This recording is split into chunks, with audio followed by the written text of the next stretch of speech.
हरे कृष्णा दोस्तों, उम्मीद है कि आप सब स्वस्थ खुश होंगे।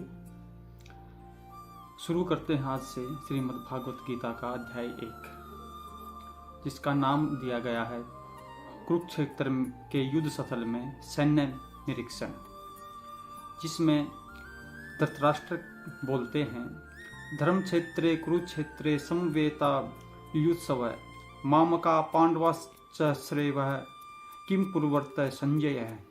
अर्थात धृतराष्ट्र ने कहा, हे संजय, धर्म भूमि कुरुक्षेत्र में युद्ध की इच्छा से इकट्ठे हुए मेरे तथा पांडु के पुत्रों ने क्या किया। इस श्लोक का तात्पर्य है, भगवत गीता एक बहुपठित आस्तिक विज्ञान है जो गीता महामात्य में सार रूप में दिया हुआ है।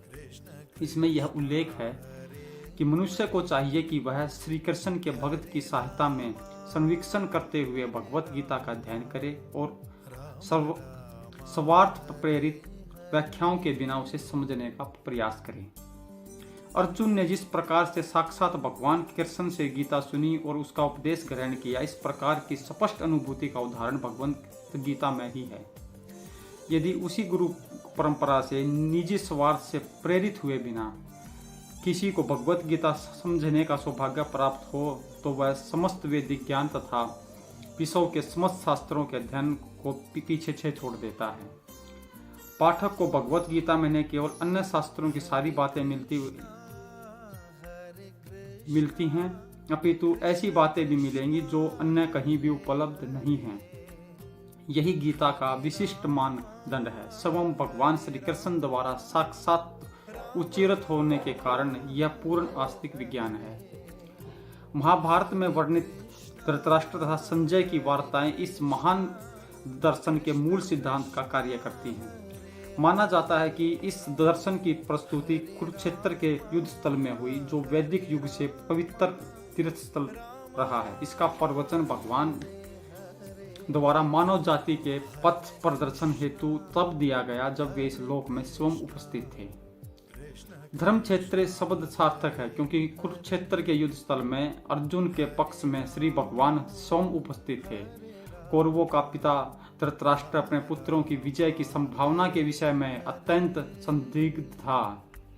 अतः इसी संदेह के कारण उसने अपने सचिव से पूछा, उन्होंने क्या किया। वह आश्वस्त था कि उसके पुत्र तथा उसके छोटे भाई पांडु के पुत्र कुरुक्षेत्र की युद्ध भूमि में निर्णयात्मक संग्राम के लिए एकत्रित हुए हैं। फिर भी उसकी जिज्ञासा सार्थक है। वह नहीं चाहता कि भाइयों में कोई समझौता हो। अतः वह युद्ध भूमि में अपने पुत्रों की नियति, भाग्य, भावी के विषय में आश्वस्त होना चाह रहा था। चूंकि इस युद्ध को कुरुक्षेत्र में लड़ा जाना था, इसका उल्लेख वेदों में सरोग के निवासियों के लिए भी तीर्थ स्थल के रूप में हुआ है। अतः धृतराष्ट्र अत्यंत भयभीत था कि इस पवित्र स्थल का युद्ध के परिणाम पर न जाने कैसा प्रभाव पड़े। उसे भली भांति मालूम था कि इसका प्रभाव अर्जुन तथा पांडु के अन्य पुत्रों पर अत्यंत अनुकूल पड़ेगा, क्योंकि स्वभाव से वे सभी पुण्यात्मा थे। संजय श्री व्यास का शिष्य था, तो उनकी कृपा से संजय धृतराष्ट्र के कक्ष में बैठे बैठे कुरुक्षेत्र के युद्ध स्थल का दर्शन कर सकता था। इसलिए धृतराष्ट्र ने उससे युद्ध स्थल की स्थिति के विषय में पूछा। पांडव तथा धृतराष्ट्र के पुत्र दोनों ही एक वंश से संबंधित थे, किंतु यहाँ पर धृतराष्ट्र के वाक्य से उसके मनोभाव प्रकट होते हैं। उसने जानबूझकर अपने पुत्रों को कुरु कहा और पांडु के पुत्रों को वंश के उत्तराधिकार से विलग कर दिया। इस तरह पांडु के पुत्रों तथा अपने भतीजों के साथ धृतराष्ट्र की विशिष्ट मनस्थिति समझी जा सकती है। जिस प्रकार धान के खेत में अवांछित पौधों को उखाड़ दिया जाता है, उसी प्रकार इस कथा के आरंभ से ही ऐसी आशा की जाती है कि जहां धर्म के पिता श्री कृष्ण उपस्थित हों, वहां कुरुक्षेत्र रूपी खेत में दुर्योधन आदि धृतराष्ट्र के पुत्र रूपी अवांछित पौधों को समूल नष्ट करके युधिष्ठिर आदि निनांत धार्मिक पुरुषों की स्थापना की जाएगी।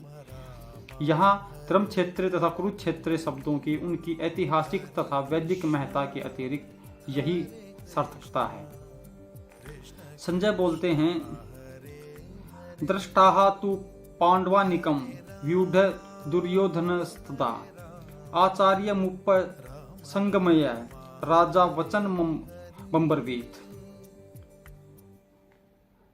इसमें संजय वाच का मतलब है, संजय ने कहा, दृष्टाहा देखकर, तू लेकिन, पांडव अनीकम पांडवों की सेना को, व्यूढ़म व्यू रचना को, दुर्योधन राजा दुर्योधन ने, तदा उस समय, आचार्यम शिक्षक गुरु के, उपसगम्य पास जाकर, राजा वचनम शब्द, अव्यवहित कहा।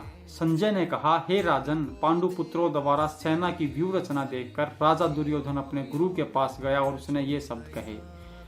धृतराष्ट्र जन्म से अंधा था, दुर्भाग्यवश वह आध्यात्मिक दृष्टि से भी वंचित था। वह यह भी जानता था कि उसी के समान उसके पुत्र भी धर्म के मामले में अंधे हैं और उसे विश्वास था कि वे पांडवों के साथ कभी भी समझौता नहीं कर पाएंगे, क्योंकि पांचों पांडव जन्म से ही पवित्र थे। फिर भी उसने तीर्थ स्थान के प्रभाव के विषय में संदेह था, इसलिए संजय युद्ध भूमि की स्थिति के विषय में उसके प्रश्न के मंतव्य को समझ गया। अतः वह निराश राजा को प्रोत्साहित करना चाह रहा था।